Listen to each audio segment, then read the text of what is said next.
Şeker kullanmıyorum artık. Ekmeği de tamamen kestim. Faydası olmuş, bayağı kilo vermişsin. Ne yapayım şekerim? Haldun şişman kadınlardan hoşlanmıyor. Ne güzel.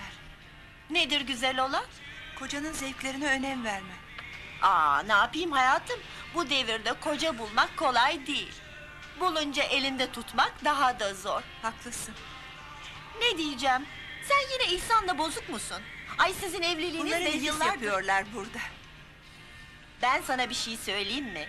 Madem hiç anlaşamıyorsunuz, boşan be Selma. Nasıl olsa çoluk çocuk da yok. Beni getiren şoför de böyle söylüyordu. Boşan mı diyordu? Yok canım. Gerçi çok geveze bir şeydi ama oturup onunla böyle şeyler konuşacak değilim ya. Çocuğumuzun olmayışından söz ediyordu. Ona neymiş?